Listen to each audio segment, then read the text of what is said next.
Hello guys, welcome to Ninja Technique GK. तो आज हम देखने वाले हैं भारतीय संविधान के इतिहास का भाग दो।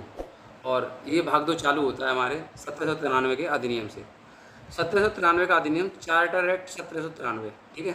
तो नियंत्रक, इसका ट्रिक क्या है? नियंत्रक का वेतन गवर्नर की शक्ति ने कंपनी का अधिकार 20 वर्षों तक बढ़ाया। अब देखिए, नियंत्रक, नियंत्रक में 9 और 3 लिखा, नौ तीन नियंत्रक का वेतन।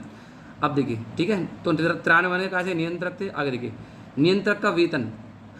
तो इसमें क्या हुआ? नियंत्रक मंडल के सदस्यों का वेतन भारतीय राजस्व से देने की व्यवस्था की गई। ठीक है, चलिए। तो नियंत्रक का वेतन कहाँ से दिया गया? भारतीय जो टैक्स था उससे देने की व्यवस्था की गई। आगे देखिए, गवर्नर की शक्ति।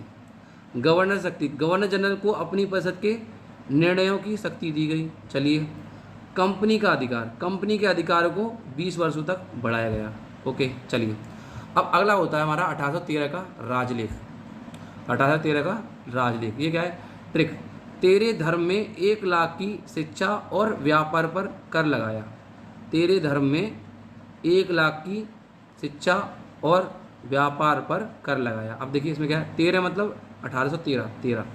धर्म मतलब धर्म प्रचार की अनुमति, और ईसाई मिशनरियों को यहाँ भेजा गया सभ्य बनाने के लिए। बहुत सारी चीज़ें गड़बड़ थी, तो इनको भेजा गया हमारे भारत में, ईसाई मिशनरियों को, और अपने धर्म का प्रचार के लिए। अगर ये 1 लाख की शिक्षा, 1 लाख भारतीयों की शिक्षा पर खर्च की गई। आगे देखिए, व्यापार, व्यापार पर एकाधिकार समाप्त किया गया।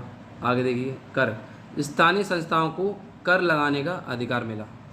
स्थानीय संस्थानों को कर लगाने का अधिकार मिला। आगे देखिए, अगला है हमारा, चलिए अगला है 1853 का राजलेख। 1853 का राजलेख, 1853 का राजलेख है। 53 लेफ्टिनेंट विधान परिषद में अंतिम परीक्षा देंगे। 53 लेफ्टिनेंट क्या करेंगे? विधान परिषद में अंतिम परीक्षा देंगे। तो लेफ्टिनेंट मतलब लेफ्टिनेंट।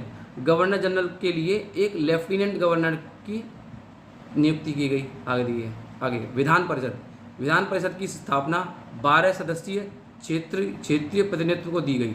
आगे देखिए, 12 क्षेत्रीय प्रतिनिधित्व को इसमें जगह दी गई। ठीक है, चलिए आगे।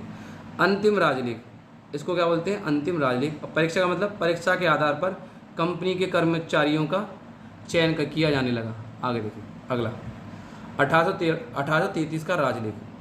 अच्छा, इसकी ट्रिक क्या है? 33 दास की बेटियों ने सती की चाय सिविल विधि से जनरल को दी। 33 दास की बेटियों ने 33 दासों की बेटियों ने सती की चाय सिविल विधि से जनरल को दी। अच्छा देखिए, 1833। अच्छा, दास का मतलब क्या है? 33 का मतलब 1833 है। और बहुत इंपॉर्टेंट है 1833। कैसे याद करेंगे? अब देखिए, बेंटिक है ना, लॉर्ड विलियम बेंटिक, तो इसको याद रखिए, लॉर्ड विलियम बेंटिंटन मतलब 3 और 3, 1833।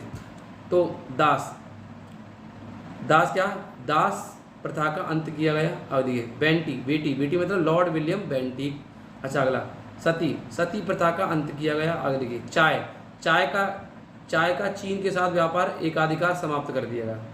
हालांकि असम और ये क्या नाम, अरुणाचल प्रदेश से हमारा चाय का व्यापार चलता रहा, असम वगैरह से। ठीक है। सिविल का मतलब है सिविल सर्विसों के लिए भारतीयों की राह खोली गई। सिविल सर्विसों के लिए भारतीयों की राह खोली गई। तो हमारे पहले जो वो बने थे, अधिकारी बने थे, क्या नाम था उसका?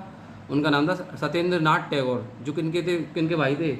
रविन्द्रनाथ टैगोर के भाई थे। रविन्द्रनाथ टैगोर या रविन्द्रनाथ ठाकुर, एक ही बात है। वो अंग्रेज ठाकुर को टैगोर बोलते थे। ठीक है, चलिए। विधि का मतलब क्या है? विधि आयोग की निर्माण किया गया। अच्छा, इंपॉर्टेंट, ये बहुत ज़्यादा इंपॉर्टेंट है। जनरल, भारत का गवर्नर जनरल, तो इसी नियम के अनुसार 1833 को ही भारत का गवर्नर जनरल कौन बना? लॉर्ड विलियम बेंटिक बना। तो पहला गवर्नर जनरल कौन था? Lord William Bentinck. Thank you. खत्म। Bye bye, tata, good bye, गया।